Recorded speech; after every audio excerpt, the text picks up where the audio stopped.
안녕하십니까. 혼란한 정치 시사 이슈를 술술 풀어보는 선거권의 혼술 8월 30일 금요일 낮 시간에 인사드립니다.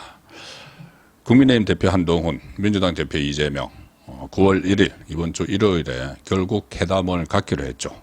자, 그런데 이재명이 원래 이 회담을 취소하려다가 다시 갑작스럽게 하기로 한 것은 상당한 함정을 파놨기 때문입니다.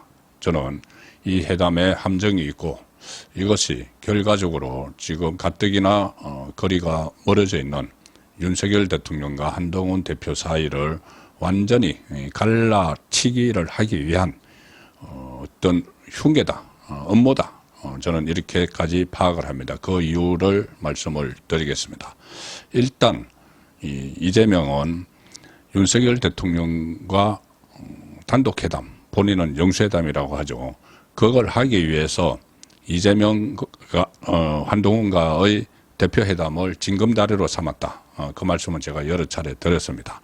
자, 그런데 윤석열 대통령이 특히 어제 기자회견에서도 이재명과의 영수회담, 소위 영수회담에 대해서는 아주 부정적인 입장을 피력을 했죠. 사실상 퇴짜를 놓은 겁니다.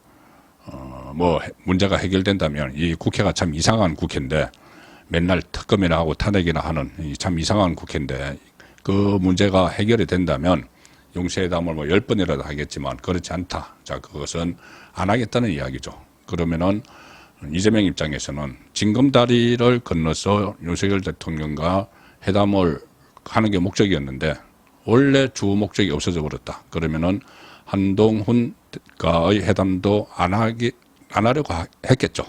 자, 그리고 실제로 코로나 걸렸다고 해서 원래 한번 그 예정된 대표회담을 연기를 했습니다.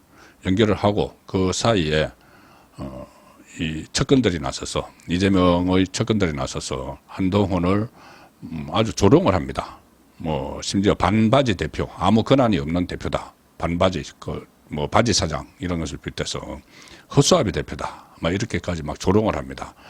회담을 안 하려고 한동훈과의 회담을 안 하려고 자락을 까는 것이죠. 자, 그리고 실무 협상도 응하지 않았습니다.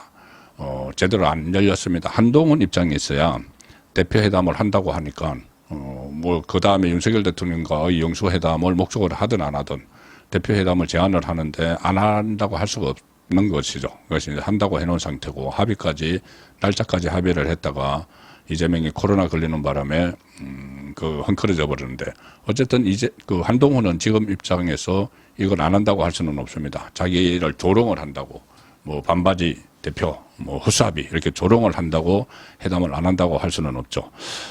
그리고 이 생중계를 하자 이것도 제안을 했었고 이것을 받아들이지 않는다고 해서 또 회담을 안 한다는 것도 이상하기는 합니다. 그래서 한동훈은 어쩔 수 없이 회담을 해야 되는 입장인데 이재명이 이 회담을 안 하려고 하다가 갑자기 회담을 하자고 해서 날짜를 잡은 이유가 있습니다. 상당히 큰 함정을 파놨다 이렇게 볼 수가 있는 것인데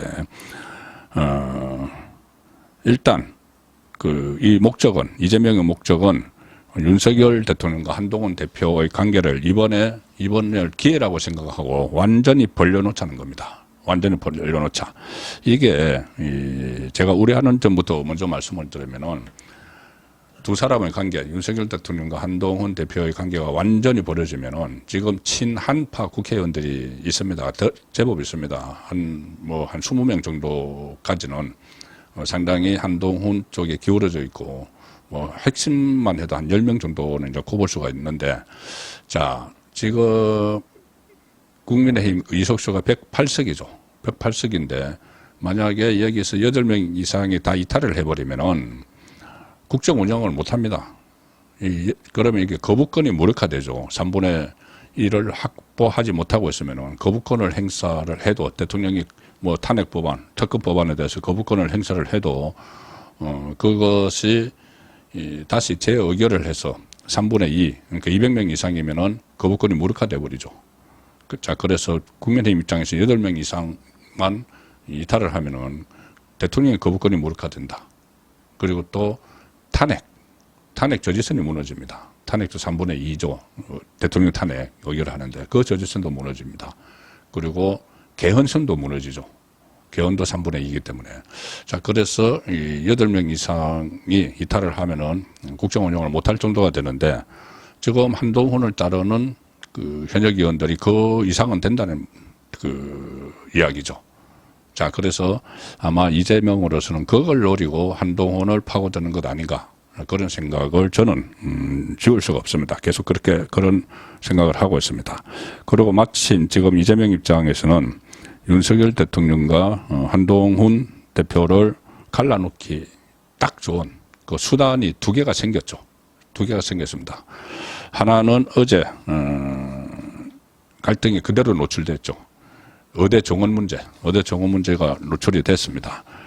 한동훈 그 대표가 2026년도 정원을 일단 유예하자 이런 이야기를 했지만 윤석열 대통령이 어제 기자회견에서 무슨 소리 나는 식으로 반응을 했습니다. 이미 정원 문제는 마무리됐다.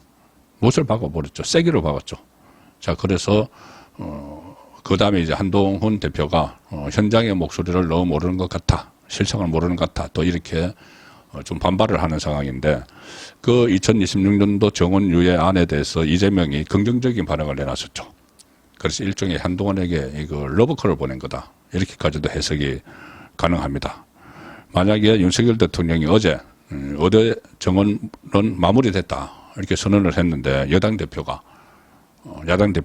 회담을 하면서 마무리가 됐다고 대통령이 선언한 것을 다시 의제에 올려서 논의를 하면은 그 결론은 뭐 나오지도 않겠지만은 논의하는 그 자체가 엄청난 영린을 건드린 게 되는 것이죠. 대통령의 영린. 자, 그래서 이것을 지금 의대 정원 문제를 민주당이 계속 내일 그 1월 회담에 의제로 올리자 막 주장을 하고 있습니다. 의제로 올려야 된다. 올리는 것 자체로 이재명은 성공을 하는 것이죠. 논의의 내용과는 상관없이. 그러면 윤석열, 한동훈 갈라치기가 확실하게 되는 상황인 겁니다. 그런데 그걸 생각을 하는지 안 하는지 국민의힘 일부에서 그 안건도 올려야 된다 이렇게 말하는 사람도 나오고 있습니다.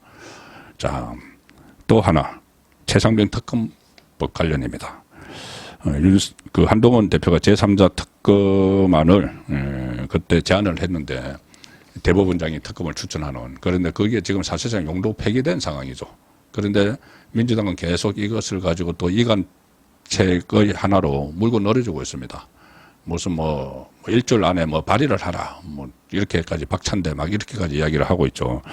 일단 여기에 대해서 한동훈 대표는 우리 발의할 때를 기다리지 말고 민주당이 이 기왕에 발의한 특검법안 아주 그 독소 조항이 많은 그걸 폐기를 하고 민주당이 발의하면 되지 않느냐 뭐 이렇게 이야기는 하고 있지만 이것도 최상병 특검도 지금 의제에 올리려고 하고 있습니다. 민주당에서.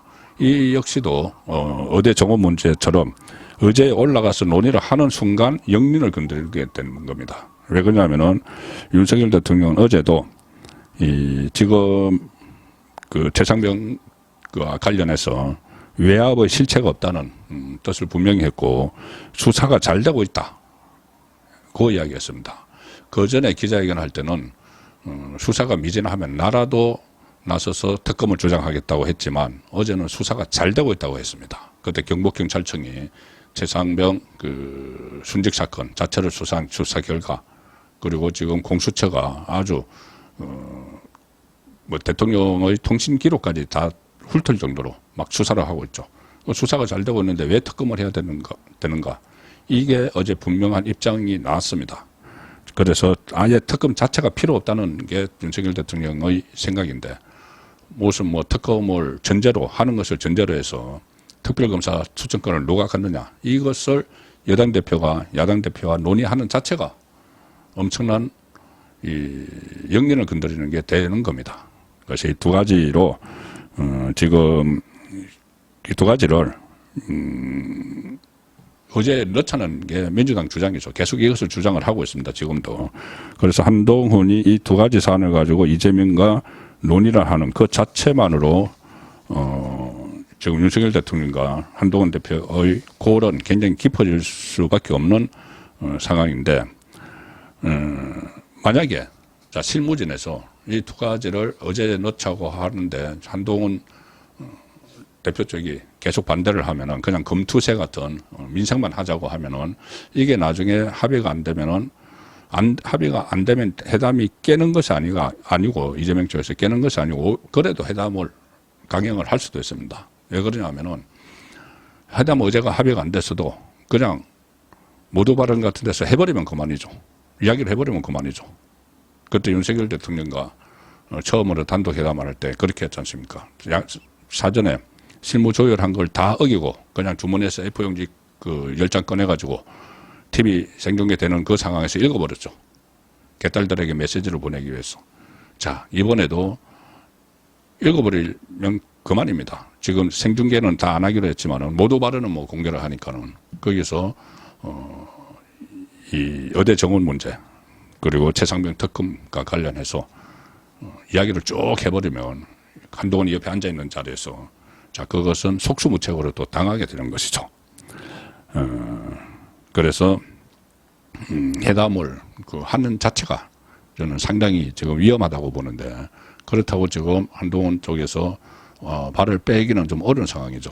그러면은 제가 말씀드린 그런 전략에 넘어가지 않기 위해서 대비를 단단히 하지 않으면 윤석열 대통령과 더욱 멀어지고 나중에는 정부 자체를 흔들 수 있는 그런 도구로 쓰일지도 모르는 이재명에 의해서 자 그런 상황임을 설명을 드렸습니다.